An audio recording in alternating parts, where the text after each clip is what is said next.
Thursday, April the 4th. Lake level's 913 and a half, about a foot and a half below normal. We've had rain on and off the last 2-3 days, not real hard, just some kind of steady drizzling, and the water is coming up a little bit, but they're also letting some out. But the last 3-4 days it stayed pretty much the same. Water temperature's hovering right around 50 degrees. I think it's really getting ready to bust open, as far as the fishing. These fish are a couple weeks behind. They're wanting to move up, get their spawn over with. And, it's kind of been an up and down week for me. I'll have a really tough day and a really good day. But as far as the water clarity, even with all the rain that we've had, the rivers are in real good shape. They got a nice green tint to them. And a lot of the main lake, the water is as clear as I've seen it in a long time. I mean, the water quality and the condition of the water is just in excellent shape. So, I mean, it's almost scary clear. In some places, you can see down 15, 18 foot. Now, the first of the week, Monday, I was down there by the dam. And, we fished down there 8-9 hours and had a pretty tough outing. What few bites we got were on a jerkbait. I think we had 4 in the morning, 4 keepers, and then 4 in the afternoon. And we really had to work for them. And then the next day I went out, my client, he had his best 5 probably 22, 23 pounds. And those were all on the A-rig. Now that was kind of in the Kimberling City to the mouth of the White, or to where the White and the James come together, right there in the Joe Ball area. Now today, I've got some buddies that have been catching them real good up there by the mouth of the Kings, and from the Kings River on up the White. So like from the Shell Knob Bridge on up really seems to be the hot area. I guess they caught the heck out of them up there yesterday. And we were working our way up there today. We got up about as high as Campbell Point. And we talked to them a few times during the day, and we had a lot more wind yesterday, and they bid a lot better for them up there. They said it wasn't near as good as it had been the previous day, but they were catching a lot of buck bass, and they're catching them, no deeper than like 15 foot. They're catching some on an A-rig, some on a jerkbait, and today when it got a little tougher, they were catching them on a tube bait. Now, like I say, we struggled down there. We couldn't get the A-rig to work today, or the jerkbait. We caught a few fish, but not very many. So we went ahead and started going back in the creeks and started throwing some finesse baits. We started to throw a tube and a little centipede. And there's a lot of buck bass just moving up here, like I say, in the last couple days. And there's got to be some good fish back in there with them, if you can find them. Most of the ones we caught were the little bucks, mainly largemouths and Kentuckys. And what we're catching them on was just a little 4-inch tube. And a good color seems to be green pumpkin, watermelon candy, or watermelon red. And I'm fishing it, open hook on a spinning rod with either 6 or 8 pound line. And I'm actually going back into the pockets where the fish are going to be spawning. Setting the boat in about anywhere from 12 to 15 foot, casting the bait up to the bank. And on the tube, a lot of times, once it hits bottom, what we usually do is pop it a little bit, almost like you're fishing a shaky head, and then work it back to the boat real slow.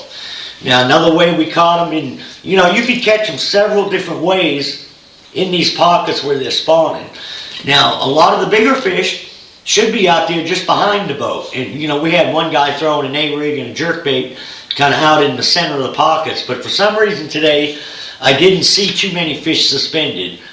When you can get that jerkbait and A-rig working pretty good, you could literally see the fish on your, I use Lowrance Electronics, and I can usually see them either suspended out in the middle of the creek, or if I'm fishing a main lake or secondary point, you'll see fish suspended in 10, 15, or 20, whatever depth range they're at.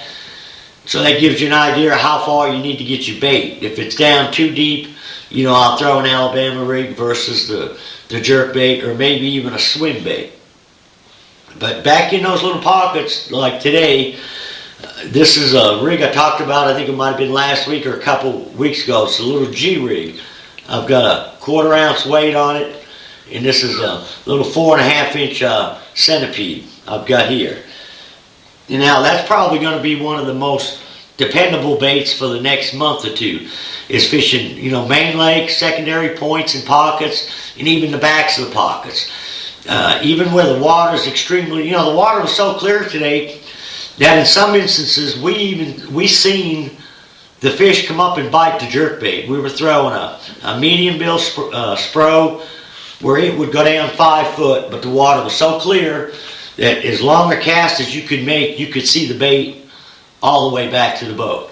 Now, if you get a little bit of wind, get a little chop on that water, it makes the bite a little bit better, and also you can't see your bait. But a lot of times when you get a little ripple like that, I don't think the fish get as good a look at the bait as well. So I think sometimes when it's so still like it was today, they can almost get too good of a look at a bait. Now that G-rig, this is another way I'll fish the same bait. It's a 4-inch Zoom Fish Doctor. I've got a 1/0 hook in it, offset hook, and I'll just Texas rig it. Then I'll take a little number 2 or number 3 split shot, depending on how deep I'm fishing. Put it up about 18 inches, 16 to 18 inches above the hook. And I fish this just like a Carolina rig, which you can also fish a Carolina rig right now too. There's also some fish starting to be caught on football jigs. It's really opening up to, if you've got a favorite type of bait or technique that you like to fish, now's the time to fish it. We've got enough color in the river arms that if a person wants to throw a spinnerbait or crankbait, even on a day like today where there was no wind and it was pretty slick conditions, you're getting that stained water, and you can either fish a jig up there, spinnerbait, crankbait. And what I would key on is you want to look where the fish are going to spawn. Go to that area, and if they're not back in there where it's real shallow where you think they're going to spawn, just start backing out to the next point, whether it's a main lake point or a secondary point, and work in those areas. If you got wind, you can usually catch them a little bit better on the jerkbait. If it gets real slick and you don't see too many fish suspended on your electronics, you have to do like what we did today. Go to the bottom and work either a small jig, a split shot, or Carolina rig, some type of plastic bait, and just crawl along the bottom. I haven't found that I've been having any trouble with the moss. Every once in a while you'll get up on a stump or a lay down and you'll get some moss. But the water has come up enough in the last 3-4 weeks that I don't think the sun's been able to get down there to let that algae or whatever that moss is grow. So right now that's not an issue. So if you get a chance, like I said, you need to come out and do some fishing, because in the next 7 to 10 days, I think it's really going to bust open. We're still catching a lot of real good quality fish, but what we're going to start seeing is a lot more numbers of fish. And that's what was happening with my buddies the other day up in the Kings.